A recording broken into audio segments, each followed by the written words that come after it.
Hi friends, আমি তন্ময় আর তোমরা দেখছো মালদা বার্ডস ইনফো চ্যানেল। তো চলো আজকের নতুন টপিকে চলে আসা যাক। যে টপিকটা হচ্ছে যে শীতকালে পাখি বেশি কেন মরে। তো এই পাখি শীতকালে বেশি মরে যাওয়ার কারণ একটাই, যে পাখি যেহেতু আমরা অনেকেই জানি না পাখিকে শীতকালে কোথায় রাখতে হবে বা গরমকালে কোথায় রাখতে হবে। এই সময়গুলো বা সিজন চেঞ্জের সময় পাখি অতিরিক্ত পরিমাণে মারা যায়। তো আমরা পাখি কোথায় রাখলে আমাদের ভালো সুবিধা হবে, চলো আজকের এই ভিডিওতে আমি সেটা নিয়ে আলোচনা করব তোমাদের সঙ্গে। তো প্রথম কথা, যে তোমরা শীতকালে পাখিকে কোনো খোলামেলা জায়গায় রেখো না। এবং যারা ধরে নাও যে ব্যালকনিতে পাখি আছে, ঘরের ব্যালকনিতে যদি পাখি থেকে থাকে কাউরের, তো তারা সেই জায়গাটাকে কোনো রকম একটা পলিথিন বা পলিথিন জাতীয় বা প্লাস্টিক জাতীয় কোনো কিছু দিয়ে ঘেরে দাও, যাতে উত্তর দক্ষিণ দিককার কোনো হাওয়া যেন পাখিকে না করতে পারে, হাওয়া না লাগে গায়ে। তো কারণ একটাই, যে আমরা যখন স্কুল লাইফে ছিলাম, পড়াশোনার লাইফে, তখন আমরা বইয়ে পড়েছি যে শীতকালে উত্তর দক্ষিণ দিক দিয়ে খুব ঠান্ডা হাওয়া আসে। তাই জন্য আমরা এই সিদ্ধান্তটা নিই যে পাখিদেরকে আমরা ঠিক জায়গা মতন, সেপারেট জায়গা মতন করে দিতে হবে তাদেরকে। তো শীতকালে যদি কারোর ভালো জায়গা না থাকে বা সেরকম জায়গায় যদি পাখি না রাখতে পারো, তো অবশ্যই পাখি তাহলে তোমরা শীতকালে বেচে দিও। বা যদি রাখার মতন জায়গা থাকে, ভালো স্পেস থাকে, তাহলে সেই জায়গায় ট্রান্সফার করে দিও যদি খোলামেলায় থেকে থাকে পাখি। তো আমার যেরকম দেখতেই পাচ্ছ যে দুদিকে, যে আমার একটা ঘরের ভিতরে পাখি আছে, যেহেতু আমার আগে বারান্দাতে পাখি ছিল, সেই সময় আমার ভিডিও বানাতাম না আমি যেহেতু, তো সেই সময়টা কোনো ভিডিও আমার চ্যানেলে পাবা না, বা আমি এই ভিডিও সাইডে বা কোথাও সাইডে বা আই বাটনে কোনো কিছু লিঙ্কও দিতে পারছি না, সাইডে আমি স্ক্রিনশটও দিতে পারছি না, যেহেতু আমার নাই ভিডিওটা করা। তো আজকে আমি বলে দিচ্ছি, আমার এই যে ককাটেল পাখির খাঁচাটা, এই ককাটেলের পিছন দিকে কিন্তু আমার জানলা আছে, ঠিক আছে। তো এই জানলাটা আমি যখন রোদ উঠে তখন আমি খুলি।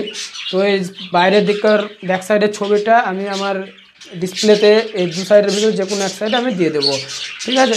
তো তোমরা যদি পাখিকে ঠান্ডার হাত থেকে মুক্তি দিতে চাও বা ঠান্ডা থেকে বাঁচাতে চাও, সবথেকে বড় প্রশ্ন যেটা, তো সেটা তুমি করবে যে এরকম একটা ছোট ঘরের ভেতরে পাখির সেট বানিয়ে নিও। এর ফলে পাখির ঠান্ডাটা খুব কম লাগবে। এবং ঘরে রাখলেও তোমাকে পাখির খাঁচার উপরে কাপড় দিয়ে রাখতে হবে, কারণ হয়তো সেই ঘরটা যদি ছাদের হয়তো খুব ভালো।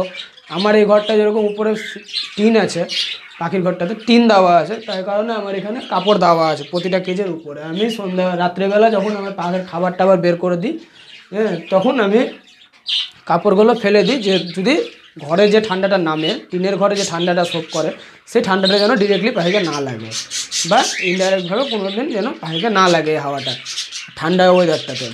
তো তোমরা তোমাদের পাখিকে এরকমভাবে যত্ন নিও, নাহলে কিন্তু শীতকালে প্রচণ্ড পরিমাণে পাখি মারা যায়, ঠিক আছে। তো তোমরা যখন এইভাবে যত্ন নিতে শুরু করবে, তখন দেখবে তোমাদের পাখি আর মারা যাচ্ছে না, বা খুব তোমাদের কোনো বড় ক্ষতি হচ্ছে না।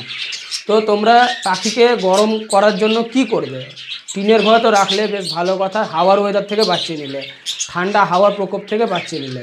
তো এবার হচ্ছে গরমের কথা। টিনের ঘরও কিন্তু গরমের সময় গরম হয়, ঠান্ডার সময় ঠান্ডা হয় অতিরিক্ত পরিমাণে। তো সেই সময় তোমরা করবে যে ঘরের খাঁচার খুব কাছাকাছি, যাতে পাখি সেটাতে টাচ না করতে পারে, একটু কিছুটা ডিস্টেন্স বজায় রেখে তোমরা তোমাদের খাঁচা যদি এরকম লম্বাভাবে সাজানো থাকে, তাহলে তোমরা পাখির দু সাইডে, খাঁচার দুদিকে দুটো বাল্ব লাগিয়ে দিতে পারো, সাদা বাল্ব যেগুলো হয়ে থাকে। আমি আমার ভিডিওর ভিতরে ছবি দিয়ে দেবো, তোমরা দেখে নিতে পারো সেই ছবিটা, যে কীরকমভাবে কোথায় লাগাতে গেলে সুবিধা হবে বা কিছু। আমার যেহেতু এক জায়গাতে লাইট পয়েন্টিং করা আছে, তো ওই কারণে আমি লাইটটা আলাদাভাবে দিতে পারছি না, যেহেতু এক জায়গাতে পয়েন্ট করা আছে, কিন্তু আলাদাভাবে দেওয়া যাবে না আমার এই ঘরের ভিতরে, কারণ এই ঘরে আমার লাইট ওয়ারিং অতটা ভালো না, সেটা আমাকে করতে হবে। আশা করছি কিছুদিনের ভিতরে সেটা করে নেব আমি। কিন্তু তোমরা যদি চাও, তো পাখির খাঁচার কাছে অবশ্যই 100 ওয়াটের বাল্ব জ্বালাও বা 60 ওয়াটের বাল্ব জ্বালাও, এর থেকে বেশি লো নিও না বা হাইও নিও না। ম্যাক্সিমাম হলে 100, আর সব থেকে লোয়েস্ট হতে গেলে 60, ঠিক আছে। যদি ছোটো খাঁচা হয় বা পাখি কম থাকে, তাহলে 60 দিতে পারো, এবং বড় জায়গা যদি হয় তাহলে তোমরা 100 করে 200 দিতে পারো। খুব বেশি দিতে যেও না, কারণ সেই পরিমাণে অতিরিক্ত পরিমাণে ঘর গরম হবে, তখন পাখির আবার অন্য প্রবলেম দেখা দিতে পারে। তাহলে তোমাদেরকে আমি বলে দিলাম যে তোমরা টিনের ঘরে রাখলে গেলেও বা তোমাদেরকে অন্য কোনো জায়গা জুড়ে রাখতে গেলেও তোমাদেরকে কি করতে হবে।